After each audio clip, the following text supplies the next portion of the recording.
Hello, everybody. I'm here to walk you through the Fintrac training. As some of you may be aware, the brokerage is required to provide Fintrac training to all staff and agents every 2 years. So this will be the training for this 2-year cycle. I'll try and work through this as quickly as possible. If you have any questions at any time, as this is going to be a recorded webinar, just reach out to myself or to our manager, Most Lehman. Okay, so welcome everyone. So today's session is going to cover a general background on money laundering. Who is it, who does it, how it might be used in our brokerage. We're going to review quickly what terrorist financing is and how that process works. We're going to go over very quickly our brokerage compliance officer, as well as where our client compliance manual is held. Where we're going to spend the bulk of our time is looking at the requirements for client identification. So we're going to go over the forms that you guys need to be using when you're IDing your clients, look at some of the common mistakes that we see at the brokerage office and have to ask you guys to correct and how to prevent those mistakes from happening in the first place. And then we're going to come back and look at requirements for reporting, such as suspicious transactions or terrorist reporting. We're going to talk very briefly about record keeping and then finally finish on penalties for not meeting Fintrac requirements. Okay, so let's get started. So first of all, what does Fintrac stand for? So it stands for the Financial Transactions and Reports Analysis Center of Canada, and essentially they're Canada's financial intelligence unit. So their job is to detect and prevent and deter money laundering and financing of terrorist activities in Canada, essentially. We also have specific obligations as real estate agents under the law to help Fintrac with its mandate and to help combat money laundering and terrorist financing in Canada. I'm going to send you guys a link for that video that I was on the previous screen so you guys can watch it on your own time if you're interested. All right, so let's jump into it. What is money laundering? So basically, money laundering is a method where criminals use dirty money and process it through a legitimate business, essentially to clean the money. So the benefits of doing it that way would be that it can't easily be traced when it's cleaned. And the main categories of money launderers are organized criminals and white-collar professionals. So a 2021 study by a Washington-based anti-corruption organization found that there are significant cash laundered through Canadian real estate. So this study found that oftentimes when money was laundered, one of the parties involved was or would meet the criteria of a PEP or a politically exposed person. And those are people who often have prominent roles in foreign governments. So that's something we'll get into in a little bit more depth when we look at the PEP form, but definitely something to watch out for. They also found that the study also found that a number of money launderers used company structures. We have to be a little bit careful when we're IDing corporations. There's also lots of money laundering that happens in mortgage schemes as well as private lending. So we're not the only kind of real estate adjacent agency that is facing this type of environment. Okay. So let's look at the 3 stages of money laundering. So the first stage is what they call placement, which is basically when the funds get introduced into the financial system.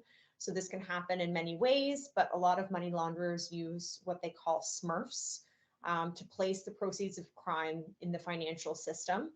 So these Smurfs might go to the bank and give the bank cash and get a bank draft in return to the criminal or something along those lines. Step 2 is layering. So that's where the criminals use different ways of structuring financial transactions to kind of hide their money laundering trail. Those might look like wire transfers using offshore banks, shell companies, stuff like that. And then the final step is integration. So basically when the illegal money returns to the criminals, but in, it's been cleaned in a legitimate format. So real estate is one of those ways. So a quick and easy way to clean some money would be to make an offer on a property that you never intend to purchase with conditions, and then, walk away from the transaction and have your deposit returned to you by the brokerage because it's now been laundered through basically our trust account. Okay. All right, so that's just one example, but there are some other ways that money can be laundered in real estate. So money comes in the form of cash, wire transfers, EFT, mortgages. Basically, the way Fintrac looks at it is that if you as a real estate agent know or can find out how a property is being financed, that is going to be your best possible way of determining whether this is a suspicious transaction or not. Because you work with the clients, you know them best, you have the best opportunity to determine essentially whether something fraudulent or suspicious is going on. So some things that should be considered suspicious. So obviously large amounts of cash. Cash isn't really used all that much anymore. So large amounts of it is definitely suspicious. If a client has suspicious or unknown sources of personal equity or mortgage financing, if they use multiple money instruments, so bank drafts, traveler's checks, postal money orders in small denominations, and if they're withdrawing funds from a tax haven country, should all be considered suspicious.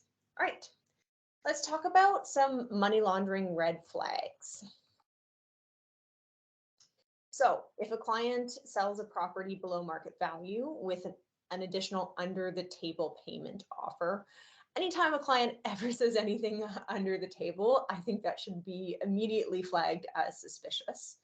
And keep in mind, as we're going through these red flags, I don't think any one of them necessarily would be a massive red flag, but maybe a combination of them are. So like if we look at the next one, which is a client purchases a property without viewing it. I mean, in the market that we just had, I mean, it's cooled off significantly, but in a hot market, there are a lot of people who are buying properties sight unseen. That I don't think in and of itself made for a red flag. All right. So a client is known to have paid large remodeling or home improvement invoices with cash on a property for which the property management services are provided. I'm assuming that caveat is there because otherwise, how would you know if they had paid these large invoices with cash?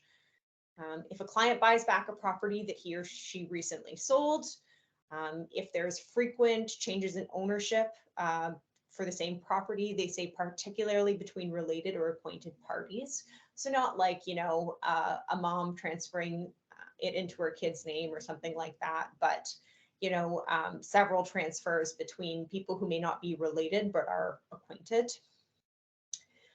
If a property is resold shortly after purchase, but at a very different price without, a corresponding change in the market, would be questionable as well.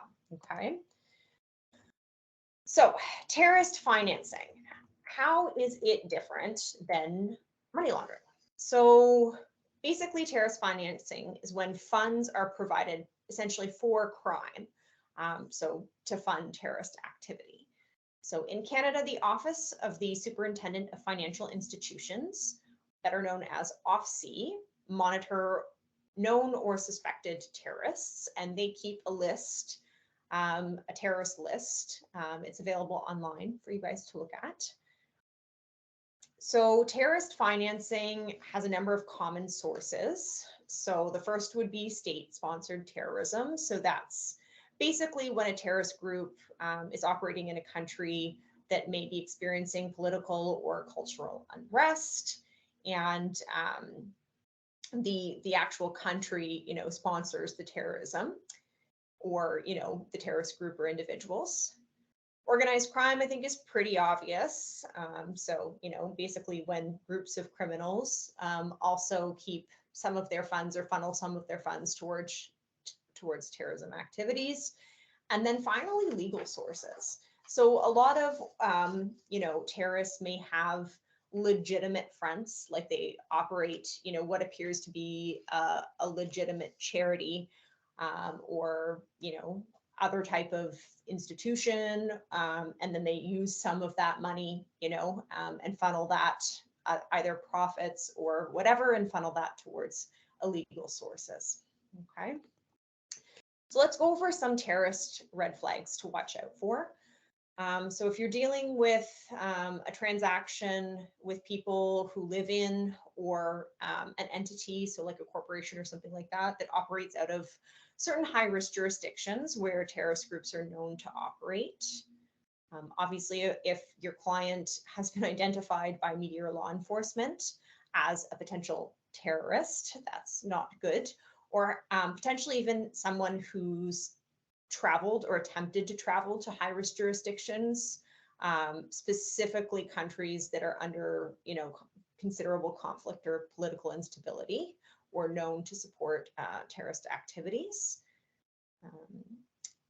If the person alludes maybe to the fact that they support violent extremism or radicalization, that should be a red flag. And also if they use multiple variations of their name, or additional identifiers.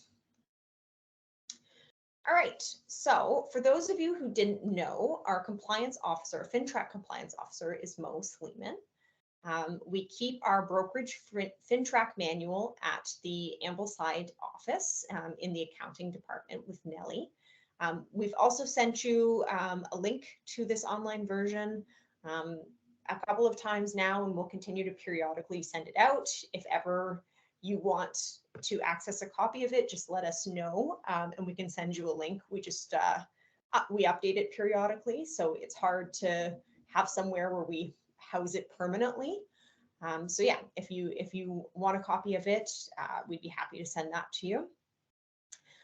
Included with our compliance manual is a risk assessment. So we have to, as a brokerage, review and assess our level of risk. We've determined our brokerage risk to be low to medium. So we don't often deal with clients who aren't Canadian citizens, or permanent residents, or aren't physically present. We do deal with a fair number of corporations, which increases our risk a little bit, as we'll get into when we look at some of the forms. There's a lot of details that factor into the risk assessment, so if you want to discuss it with me or with Mo, we'd be happy to chat some more about it. So reach out to us on a one-to-one basis. All right. All right. Requirements for IDing your clients. So first of all, let me remind everybody that as a brokerage, we strongly encourage you to ID your clients at the earliest practical opportunity, and before or at the latest time when you're signing documents with that client. We just think it's a best practice. It's always good to know that, especially if you're listing a property or you're putting an offer in for somebody, that, they have the authority to sign on behalf of the corporation. They are who they say they are, all of those wonderful things. Now, Fintrac's rules and laws mandate that you must ID clients at the time of transaction at the absolute latest, and they define the time of transaction as being the closing date. We have built in a little bit of extra time for you guys on the corporate side, because we recognize that sometimes clients create corporations in order to close a transaction, and that those documents aren't always available in advance. So we give you guys an extra 30 days after closing to provide that documentation. So just keep that in mind. All right, what documents do you need to submit? So just a general reminder that Fintrac is only required if there is a purchase or sale of real property or immovables. So basically what that means is leases are exempt from Fintrac requirements. Although again, best practice, if you're representing a tenant or a landlord, I highly recommend you still ID your clients. I think it's a best practice and everybody should be doing it. So when you represent a seller, you will need the following documents. So if the seller or sellers are an individual, you need to provide an individual identification form, Form 630 on Creo Web Forms for each seller who is on title. You also need to provide us with a PEP-HEO checklist for the sellers. So that's Form 634, and we'll go over both of those forms momentarily. So if the seller is a corporation, your Fintrac requirements grow exponentially. So first of all, you need to do an individual identification for anybody who's signing on behalf of the corporation. So if that's 1, 2, 3 people, whoever's signing the agreement of purchase and sale or the listing agreement, you need to ID them personally. You also have to do an ID of the corporation. So the corporate Fintrac form, the beneficial ownership form, which is similar to the corporate Fintrac form and we'll go over as well. And then you also have to do a PEP-HEO checklist for the individuals that you ID'd. All right, when you represent the buyer, it's a very similar list. So if the buyer is an individual, again, you have to ID all of the buyers. You have to do a PEP-HEO checklist for the buyers, but you also have to do a receipt of funds form, whether they're an individual or a corporation, okay? So again, if they're a corporation, it's the same list as on the selling side. So ID the individuals, do the corporate Fintrac, do the beneficial ownership, do the PEP and HEO. But again, you also have to do the receipt of funds. And if you represent both the buyer and seller, lucky you, you need to do all of the forms, including the receipt of funds. Okay. So at this point, I'm just going to jump out of this PowerPoint and pull up the individual forms so we can discuss them and go through them individually. Okay.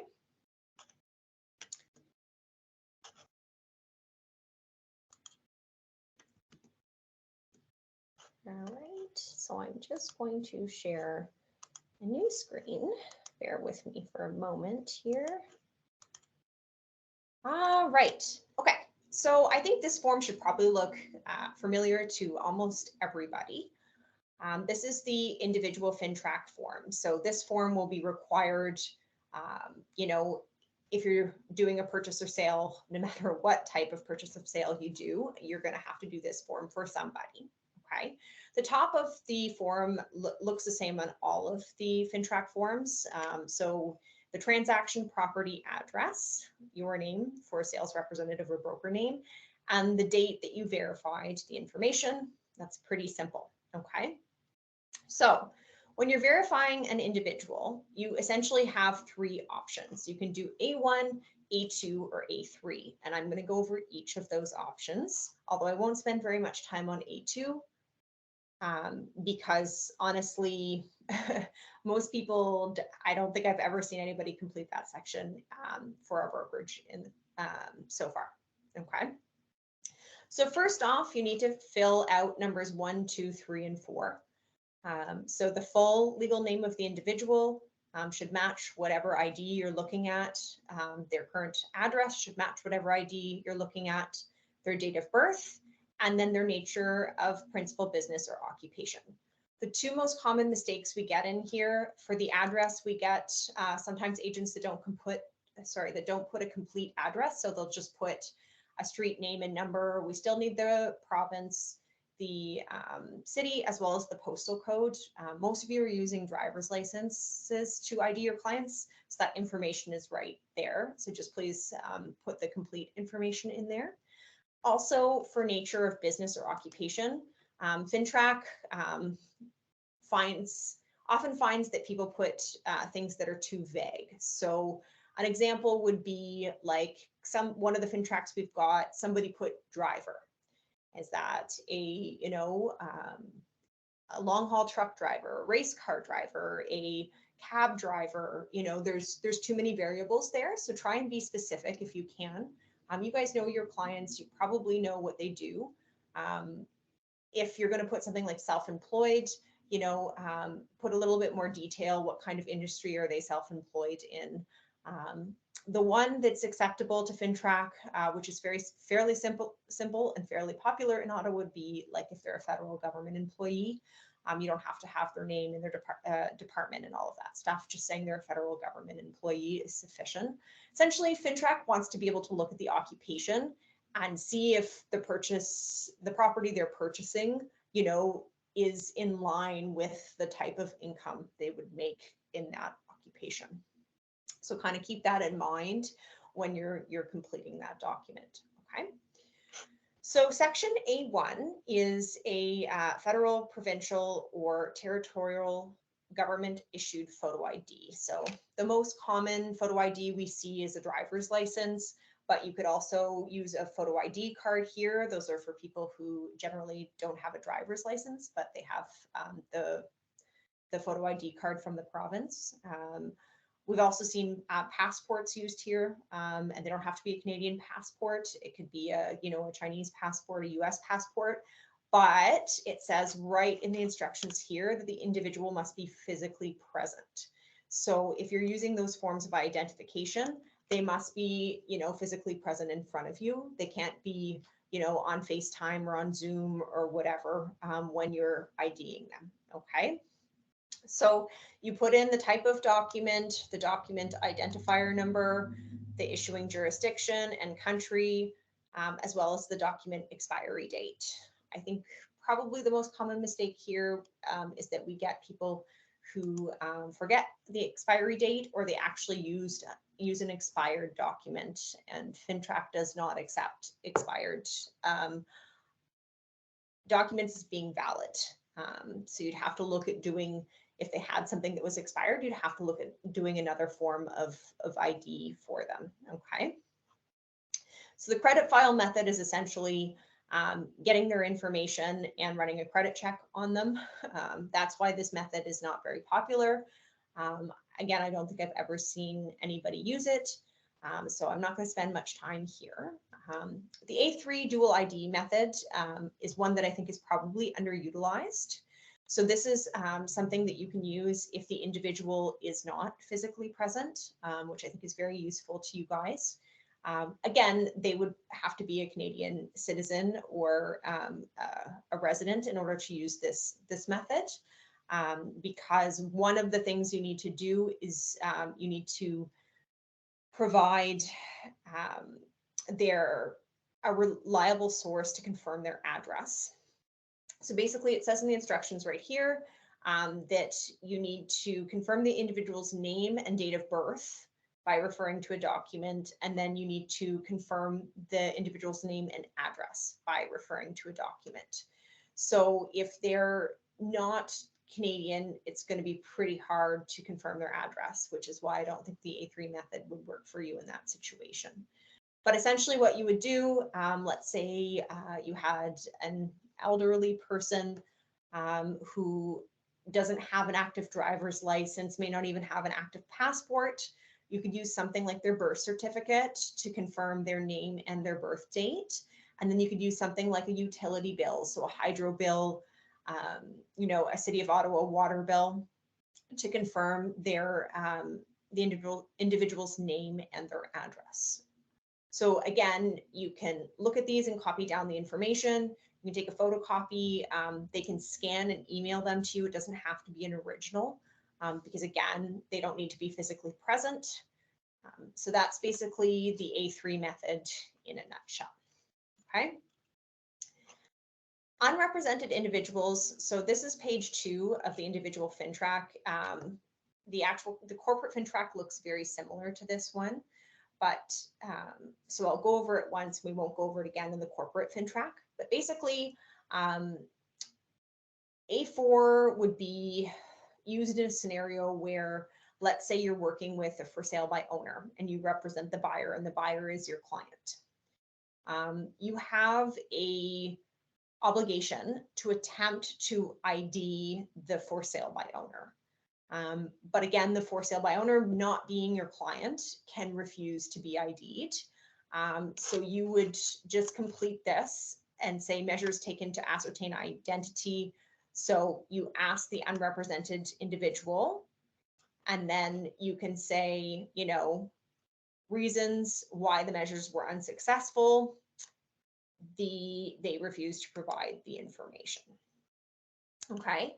If you had gotten the information, like let's say they did provide a driver's license for you, then you would just complete the Fintrac form as normal. You wouldn't have to use the unrepresented individual reasonable method measures record, because you would just complete the Fintrac as normal. Okay. Verification of third party. So occasionally we see examples of transactions where a third party is acting on behalf of someone else. So the most common scenario I can think of is like a power of attorney scenario. So if the power of attorney exists because somebody is unable to act on behalf of themselves. So let's say you're dealing with someone who is, has a power of attorney for an elderly person who can no longer act on their own behalf. You just ID the power of attorney. You don't need to complete the third party measures. However, if you're acting on behalf of somebody, so you're still working with a power of attorney, let's say an example might be you're dealing with a daughter or a son of a client who has a power of attorney for her parents. And the reason she has a power of attorney for her parents is because, they're off traveling the world, and they just want somebody else to handle their affairs while they're away, on this vacation. So in that case, you would need to identify the third party. So you would come in here and say, is the transaction being conducted on behalf of a third party? You would say yes, describe why you think your client may be acting on behalf of the third party. You would put, clients are, off on vacation, so daughter is handling their affairs. And then you would complete the third party section. Now, in the scenario that I just gave you, the power of attorney is going to be your client, because they're the one who is signing the document and presumably is physically present in front of you. And the third party would actually be the parents who are off on holiday, because they're not available for you here physically to ID them. So you would fill in as much information as you could about the parents who are the third party in this scenario. Okay. On page 3 and 4, we just need you to do a risk evaluation of your client and explain your business relationship. So most of the time, as you'll see here, that's completed, your clients are going to be Canadian citizens or resident who are physically present. They might be a Canadian citizen or resident who's not physically present if you're using the, dual ID method, or if they're, traveling or abroad or whatever. That's also a possible scenario. But again, the vast majority of the time, this is the risk level that we're seeing you guys complete on your brokerage Fintrac. Okay. There are some other risk levels. If your client doesn't meet one of these, obvious low risk designations, I highly recommend you contact myself and Mo, and we can guide you through whether they're a medium, high risk, or low risk client. If they're a high risk client, there may be some additional things we need you to do in order to fulfill your Fintrac requirements. But like I said, the vast majority of the time, you're dealing with low risk clients.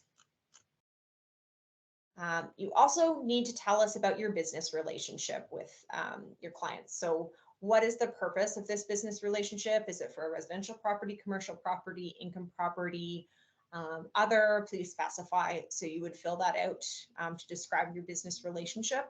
I'm also going to take this moment to remind you that you've got to keep your correspondence with the client in regards to Fintrac, but also in regards to the file.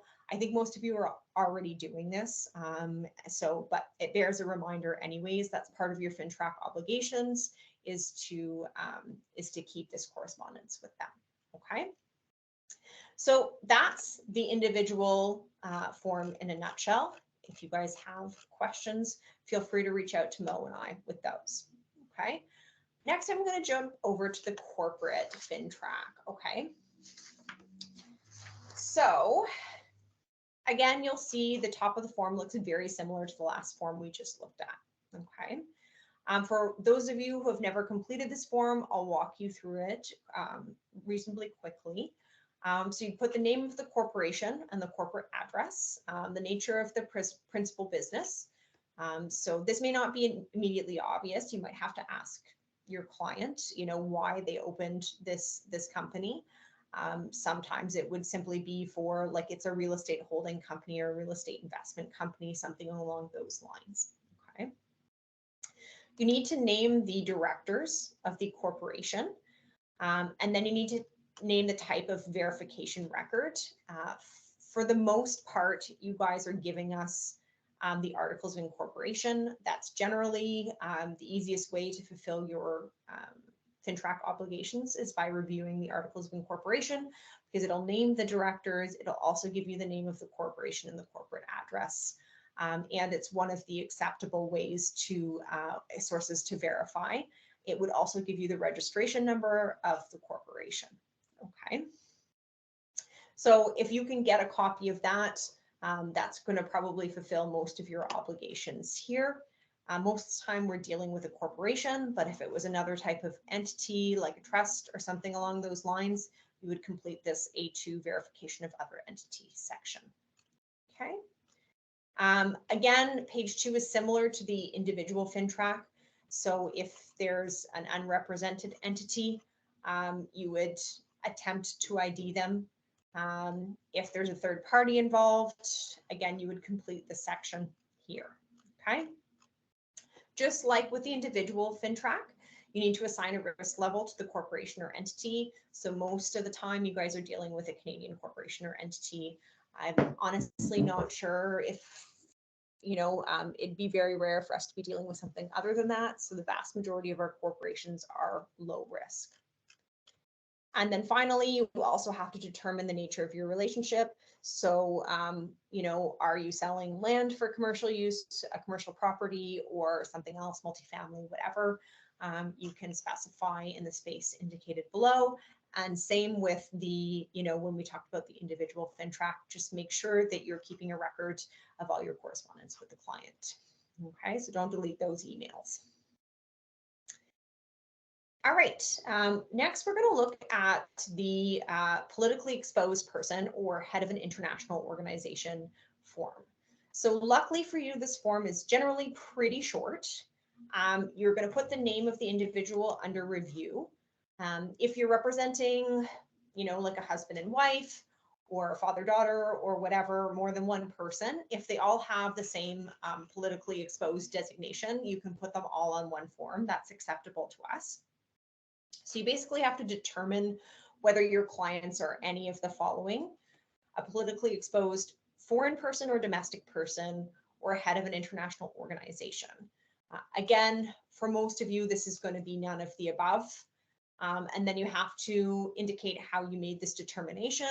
For most of you, that's going to be you asked the individual and then the date that you made this determination.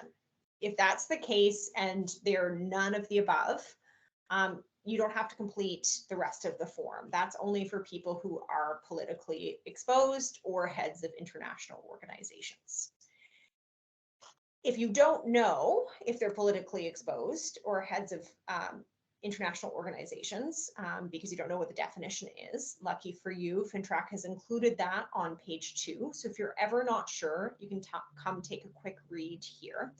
I will say that a politically exposed domestic person so is somebody who's pretty high up in the government. So they define it as the governor general, head of government, a member of the Senate, or an ambassador, a military officer with a rank of general or above, a justice, a judge, something along those lines, like somebody, the mayor So you have to be pretty high up. This isn't your, typical federal government worker or whatever. It's somebody who's a very well-known, political figure, essentially. Okay.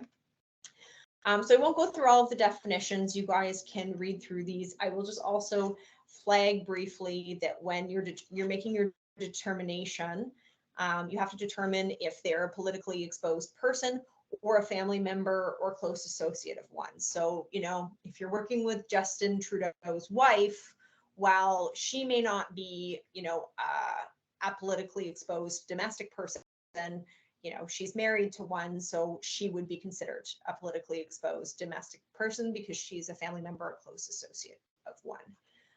They also define family member and close associate here. So if you want to review those definitions, you can, but it's basically a family member is, a child, mother, father, common law partner, sibling. It's not, third cousin twice removed. And then a close associate would be somebody who's very close with somebody, closely connected with them for personal or business reasons. Okay. I just wanted to jump into the beneficial ownership record. It's only required on the when you're IDing a corporation. And we've had some questions on this one because people find it very similar to the corporate Fintrac. And it is, but the information that it's looking for are slightly different than the corporate Fintrac. So the corporate Fintrac, I'm just going to go back to page 1 on the corporate Fintrac. Is specifically looking for directors. So what the corporate Fintrac is seeking to do is basically to confirm that the person who's signing, the individual who's signing on behalf of the corporation, has to be a director in order to bind that corporation. Whereas the beneficial ownership, which is a newer form, which was just introduced, I believe in 2022, it became a mandatory form.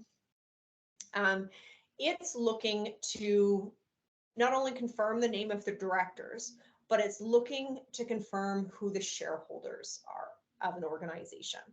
And again, the thing with IDing a corporate Fintrac, unfortunately, is you're reliant on the information that they provide to you because there's no federal or provincial database that we have access to that we can just look up a corporation and get this information. That would make our jobs much easier and much more simpler. But you're basically reliant on the information that somebody gives to you. So if you were to complete this, you would name all of the directors of the corporation.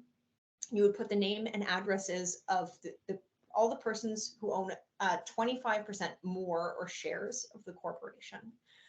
So that's section A. You would complete section B or section C, depending on the type of corporation or entity that you're dealing with, but it's basically looking for all of the same information. Then you would give a basic recording of the structure of the organization. Most of the time, I feel like we're dealing with corporations that were that aren't massive, that were basically created, for real estate holdings or something like that. So, if there's only 1 or 2 directors, 1 or 2 shareholders, the structure is very simple, very easy to follow. You would complete section 3 if it's a not-for-profit, and you would complete section 4 to say, okay, how did I come about figuring out the information for sections 1, 2, and or section 3 of this form. So a lot of you, it might be articles of incorporation, it might be a shareholders register, it might be, the entity provided a signed letter confirming the information in section 1 and 2. We recently had an agent take that route, and it was great. It worked really, really well. So you have a few options for how you can get this information. If you can't obtain it, there's also some options for you to complete. So, you can say, I took reasonable measures to verify this person's identity. And basically, if you can't, or rather this corporation's identity, if you can't verify this information, you essentially have to complete, treat them as potentially a high-risk client. So if you're having difficulty getting this information, talk to Mo and I. We've been chasing this information for a while, so we've got some tips and tricks, and we're usually pretty successful at getting it. It's generally information that they have to provide to the law office anyways. So we can usually get where we need to get and help you through this. So if you have questions, just let us know, and we'll figure it out. Okay. So the final form that I want to review with you today is the receipt of funds. So again, the top information is the same. And then for each deposit, you need to complete one of these boxes. So you'd put the amount of funds, whatever, 10,000, 5,000, 20,000. The currency of funds, generally Canadian.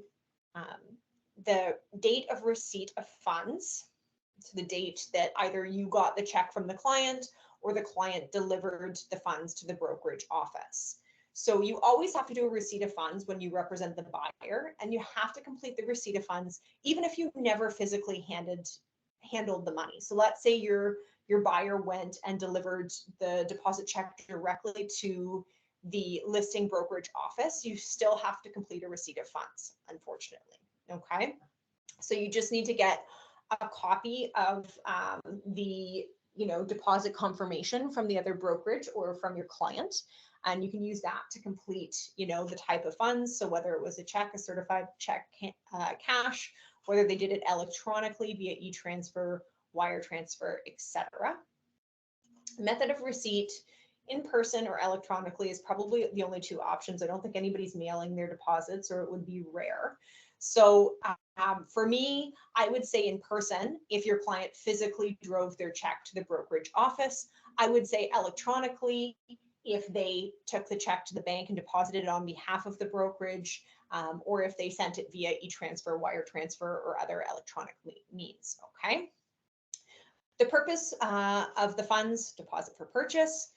You don't need to complete exchange rate and source of exchange rate if they weren't in Canadian funds, which I would say most brokerages don't accept anything but Canadian funds. So most of the time the currency is going to be Canadian.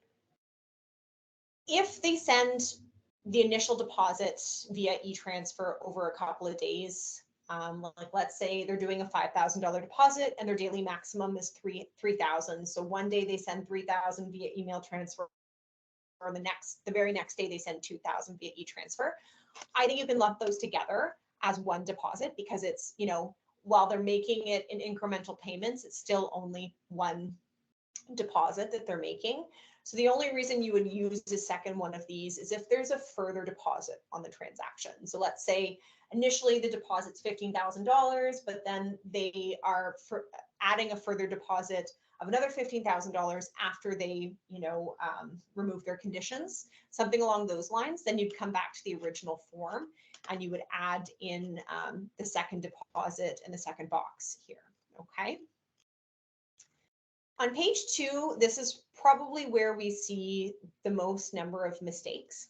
So Fintrac, their reasonable measure for completing a receipt of funds is that you ask the client where the money is coming from, including the account number, the name of the account holder, and the type of the account. Now, keep in mind that your clients do not have to provide this information if they feel uncomfortable providing that information. So if you ask your clients and they say, no, I don't want to give you that, all you do is you would simply complete the form and say, asked client refused to provide. Other times they might be giving you a personal check. That's still a very common method. If they do so, then all of their account information is on the check. So that makes filling out this section fairly easy, because the number of account, the name of the account holder would already be readily available to you on their check. One thing to note though, if a client provides a bank draft, that's not the same as providing a personal check. The numbers on the bank draft don't represent the client's account, they represent the bank's account.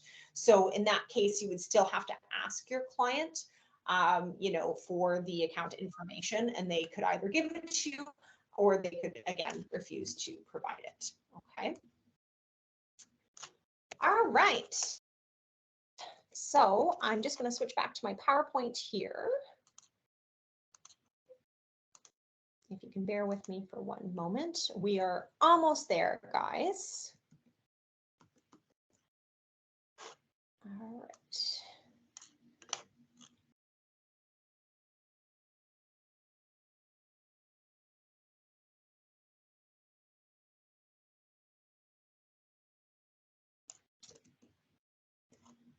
All right.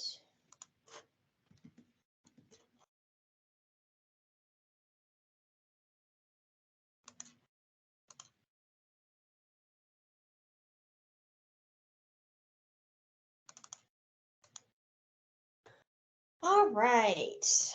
So requirements for reporting. So agents and brokers are obligated to file reports with Fintrac in 4 situations.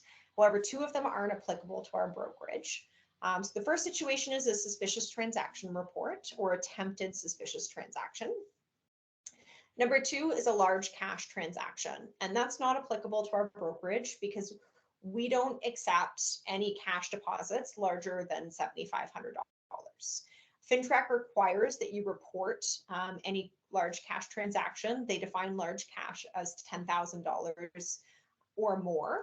So by not accepting any larger denominations by 7,500, will therefore never be required to submit a large cash transaction report. Okay. We also have to submit a large virtual currency transaction report. But again, we don't accept virtual currencies. So virtual currency would be things like, you know, it's like, to me, dark web stuff, but you know, we don't trade in any of that stuff. We only accept, you know, Canadian dollars and that type of stuff. So we won't ever have to submit any of those. And then finally, we have to submit a terrace property report if there is property that we know is owned or controlled by terrace. So let's talk about the suspicious transaction report, because that's probably the most common report we'd ever have to submit. So some indicators of a suspicious transaction, and again, you work with your clients all the time, you know them best. If something doesn't feel right in your gut, that's a very strong indication, and please contact Mo or I immediately. But other things that might tip you off, for example, are you know, clients that purchase property in the name of a nominee, such as an associate or a relative, or you know, other than a spouse. Somebody who is very hesitant to put their name on any documents that would connect them, or you know, wants you to add different names to offers of purchase, closing documents, deposit receipts, etc.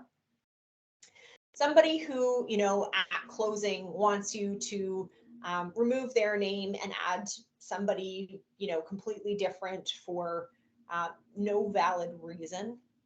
Again, any type of under the table deal or payment should be a red flag. A client that pays the initial deposit, you know, from a third party that's not, you know, a spouse or parent or somebody that is related to them, and it wouldn't make sense where the money was coming from. If they have a substantial down payment in cash and are financed by, you know, an unusual source. If they purchase multiple properties in a short period of time and they don't really seem to care about, you know, location, condition of the property, that type of stuff. If they have a pattern of making an offer on a purchase, if they have a pattern of making an offer to purchase a property with a large deposit, but you know, they don't really have a good excuse for walking away from these transactions, that could definitely be suspicious. So if you think something is suspicious, or your gut tells you something is suspicious, what should you do about it? So your responsibility is to notify the compliance officer, which again is Mo Sleeman, or me, and you know, we'll sit down and you know, over the phone or in person or whatever, talk to you about it. We have a threshold that we have to use to determine whether we actually need to submit a suspicious transaction report, and we'll go through that with you, talk you through the scenario, see if, it's just kind of an odd gut feeling, or if you actually have, real concrete things as to why, this might be money laundering or, suspicious or whatever. Keep in mind that you can't inform the client or anyone except for, Mo or I, that you may be submitting a suspicious transaction report. Fintrac would like you to try and ID the person if possible, but if you feel like IDing the person would tip them off that you're, maybe submitting a suspicious transaction report, then Fintrac doesn't expect you to do that. Okay.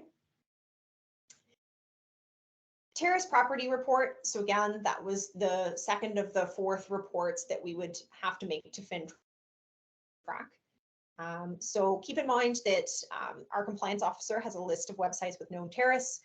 You can see all major countries keep a list of known terrace: England, Ireland, Scotland, US, France, everywhere, including Canada. So you can always periodically review those lists.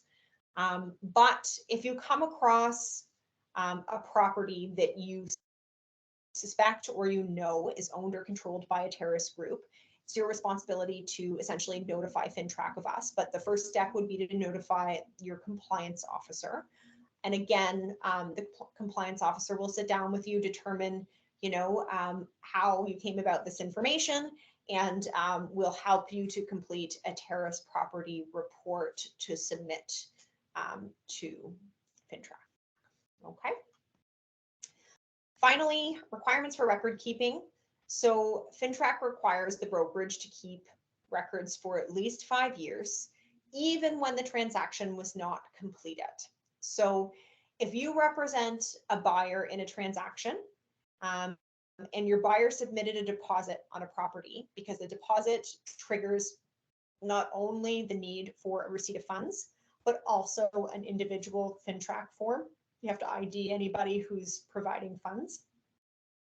So even if the deal doesn't go through, you need to keep the ID, the Fintrac ID, as well as your receipt of funds for that transaction. Okay. So as a brokerage, we're required to keep any client identification records, both personal and corporate, receipt of funds. Anytime you guys have ID'd an unrepresented third party or an unrepresented party, as well as any of the reports that we send to Fintrac. So this is the suspicious transaction report or the terrorist property report. Okay. And then finally, what are the penalties for not meeting Fintrac requirements? So failure to comply with Fintrac can result in criminal charges, or more commonly what they call AMPs, so administrative monetary penalties. So for serious violations, administrative penalties can be up to $100,000, or for an individual, $100,000 and $500,000 for an entity like a corporation. Okay. If you have any Fintrac related questions, please feel free to give myself or Mo a call. We'd be happy to chat with you. That concludes our Fintrac session for today. Thank you very much for tuning in and helping us, keep up with our Fintrac obligations. We really appreciate it.